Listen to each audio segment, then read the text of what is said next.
My name is Jeri Foster, and I am a Little Rock resident of most of my life. I spent part of my life in Heber Springs, where I graduated high school, and later in life, I decided to become a nurse. So I have been a nurse at the Arkansas Heart Hospital, critical care, for 17 years, and during that time, I have been exposed to several patients, family members, stories of family members that have either diagnosed or undiagnosed Alzheimer's or dementia type illnesses. And then in 2013, my stepdad passed away, and my mother was diagnosed with mild cognitive impairment in September of 2014.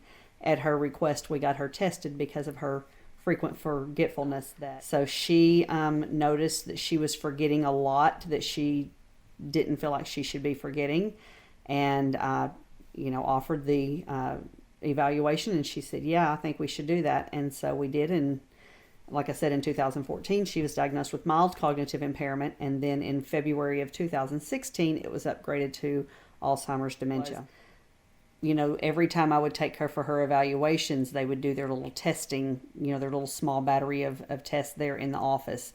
Of course, she underwent like a 3 or 4 hour evaluation that was her initial mild cognitive impairment diagnosis process. And then as she began to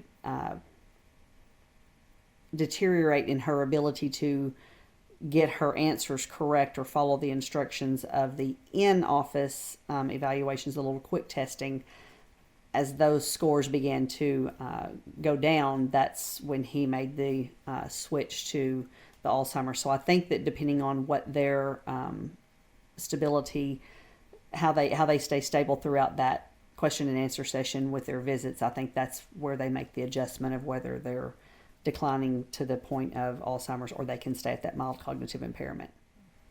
What is mild cognitive impairment? That was her question. And I'm like, well, it's forgetfulness. We have heart disease, and we have kidney disease, and, we have all of these different ailments that a person can have, a disease process, and you just happen to have a memory illness. Your brain doesn't hold on to its memories. And so she was okay with that. And then once it got upgraded to Alzheimer's, I did not ever bring that word to her. I felt like that it was a protection. I felt uneasy because I didn't know how much she knew about Alzheimer's and the progression. I was afraid it would affect her mentally and emotionally to possibly progress her decline faster. I was afraid that she would receive it very negatively and put herself in a state of depression that would just make it worse. Yeah. So with my mother, she had not worked for some time.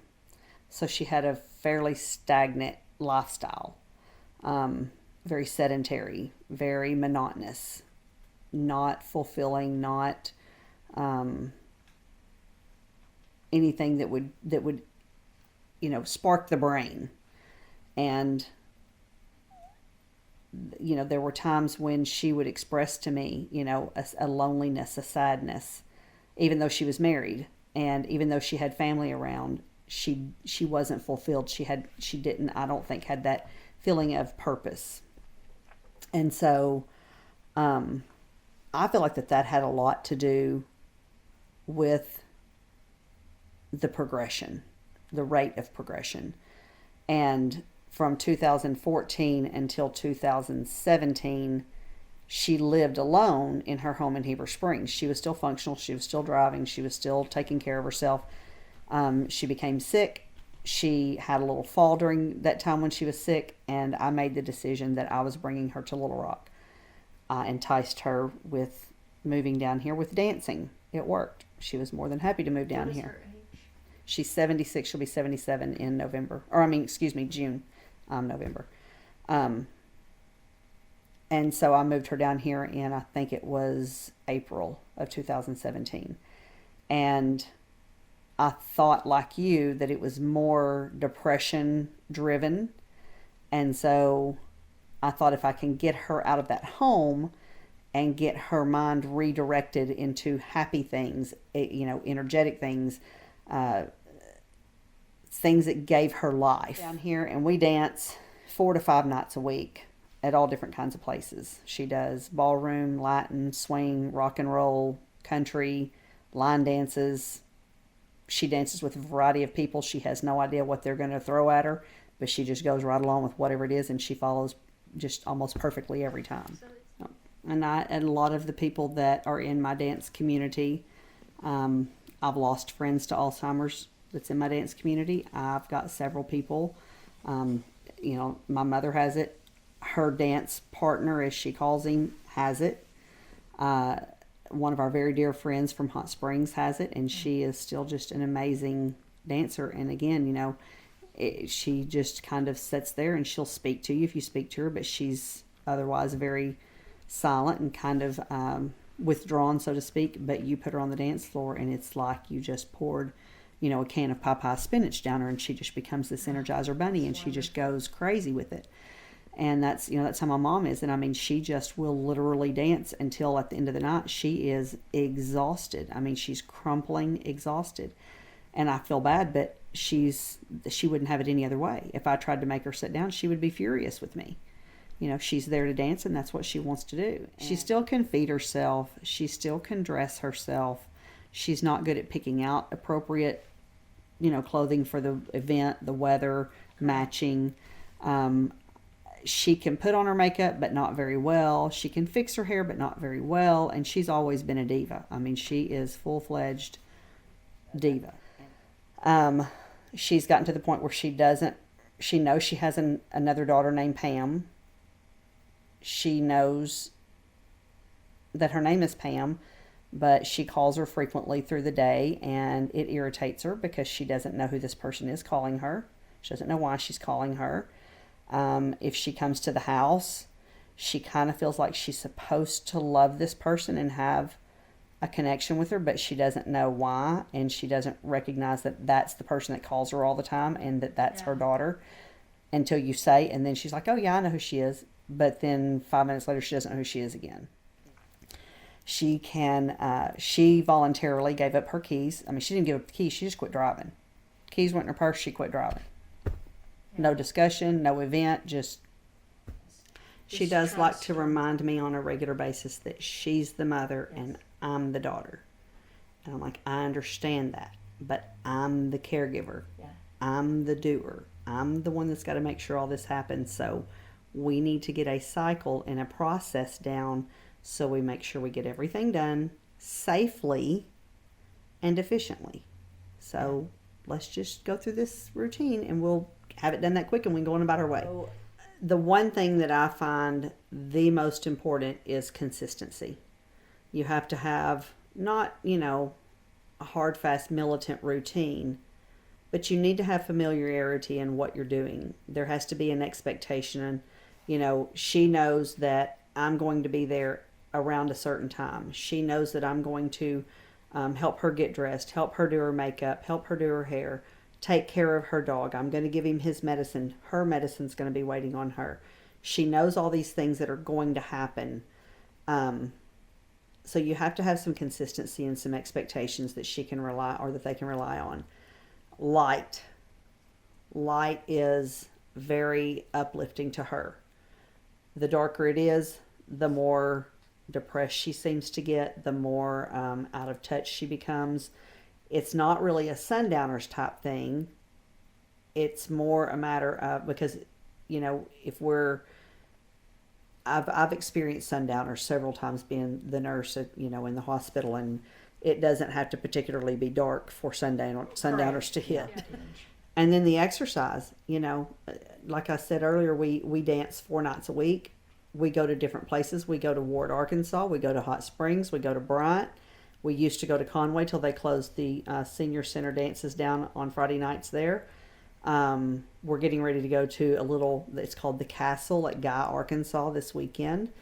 We go to North Little Rock. We've got all different places that we go to depending on the night and what's going on. And she looks forward to that, and that gives her something to be upbeat about and excited about.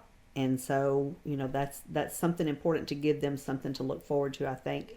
The biggest challenge I think I'm having is taking her around people that know her, but she doesn't know. and you want to keep her involved in her friend's life, but then you see the sadness come over her face and the question, why don't I know who these people are? They know me. Why do I not know them? And so you kind of see a hurt come over her face. And so then I'm like, oh, shit, I've done this. So that's my biggest challenge, is figuring out how much to expose her to of people that she knows from long ago, but she doesn't know now necessarily. Right. But yeah, they're excited to see her and they want to come love on her. And she's happy. She's always, girl, I haven't seen you in so long. You're just so beautiful. And, you would never know that she has no idea who they are. But then she'll look at me and go, who is that? What, I have a sister that lives in Romance, Arkansas, and my mom's sister lives in Maumelle, and they get their feelings hurt because she won't come spend the night with them. And I've tried repeatedly to explain to them she can't go to places outside of her own home without me being there or someone being in the bed with her to completely reorient her every time she wakes up and to hold her hand or to guide her to the restroom. Because you can't leave a light on and expect her to make that logical, connection that, oh, that light means bathroom. Mm-hmm. That doesn't happen. That's not how their brains work anymore. Your logic is not theirs. They don't have that rational thinking. And so it's unsafe for her to be outside of her home overnight without someone like me to be there to make sure she's safe. Absolutely. Well, thank you. This has been very therapeutic for me as well. I am just beginning to enter my journey of acceptance, saying the word Alzheimer's in front of her, acknowledging it 100% to people in front of her. And I even, when I'm promoting my fundraiser event, I say the words in front of her, in front of the crowd. And, it is a very hard step to take. And that's why I feel like that all of this has come together, because I feel like that God has put so many, he's weaving a support network for me that I did not even know was there.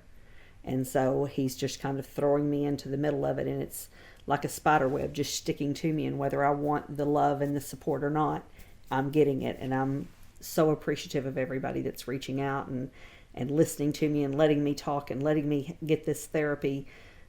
Even though it may be helping others, it's helping me as well. And so I appreciate your time and inviting me to come on and talk with you and meet you.